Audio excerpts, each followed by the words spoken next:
今天晚上就是我在这里的最后一次值班了。我想录一段小视频，声援那些我不认识却深深扎根在我心里的人们。我是一个简简单单、普普通通的中国人，出生和死亡对于我来说来得同样平静和珍贵。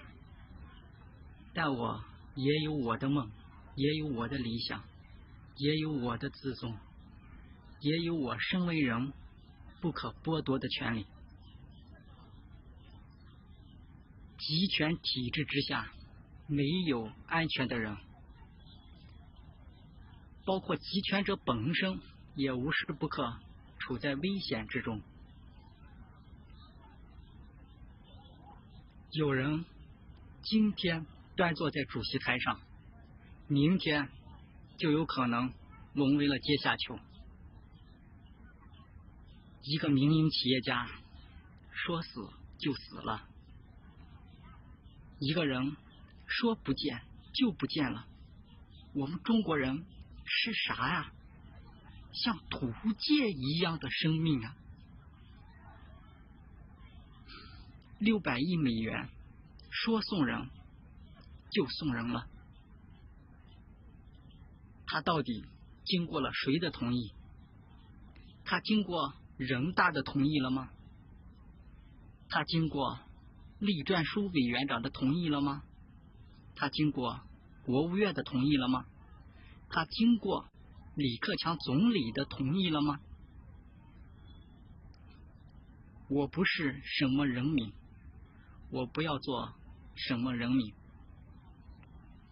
今天我仅以一个公民的身份站出来，表达我的意愿，我的心声。600亿美元，我不同意，我不同意。我是西北农村长大的留守儿童，我不同意，我不同意。董琼瑶到底犯了什么罪？泼墨无罪，独裁有罪，请立即释放他，请立即释放他。今年8月份，为家事工人维权的月薪也到底犯了什么罪？请立即释放他，请立即释放他。华勇是我微信通讯录里面的朋友，从今年7月12号起，他就没有了音信，他究竟去了哪里？他也到底犯了什么罪？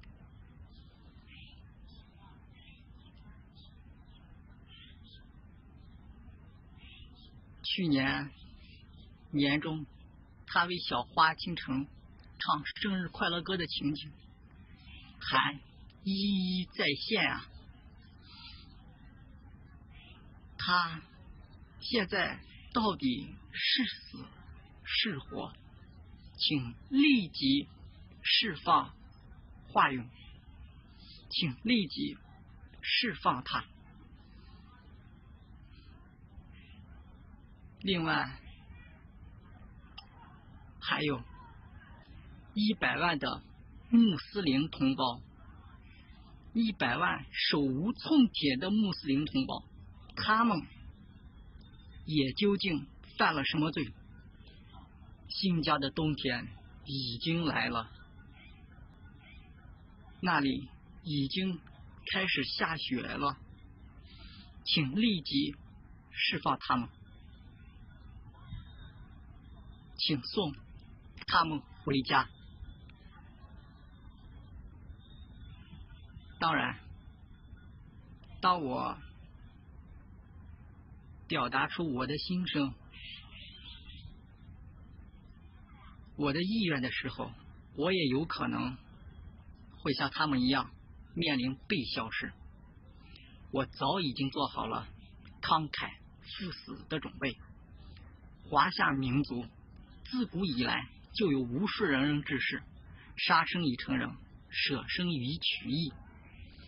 以余兴之所善兮，虽九死其犹未悔。人生自古谁无死，留取丹心照汗青。我自横刀向天笑，去留肝胆两空笼。拼将石板头颅血，力把乾坤须挽回。如果能够成为他们的一份子，将是我人生最大的幸福。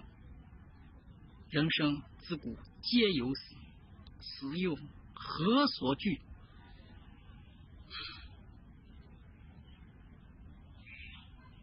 我们食的是中华粮食，饮的是华夏水源，本是同根，相煎何急啊！如果100年前蔡元培先生曾经使这里繁荣过，那么今天在这个充满男欢女爱、死气沉沉的地方，就是中国人的伤心之地。今天离开之后，我就再也不会来这里了。最后，我仅以一个个人的身份，呼吁所有有良知的中国人能够站出来，发出我们的心声：要自由，要民主，要平等，要公平，要正义，要1945年入民主联合政府里那个向我们承诺的国家。如果我死了，我还有尸体的话，我的家人是5门，我已经和他们彻底决裂了，我已无家可归。希望今天能够记得我的人，把我的骨灰用灰白色的布包裹起来，我不要被装在坛罐罐子里。我讨厌被窒息的感觉，洒向屈原投江的地方。为什么我的眼里常含泪水？因为我爱这块土地，爱的深沉。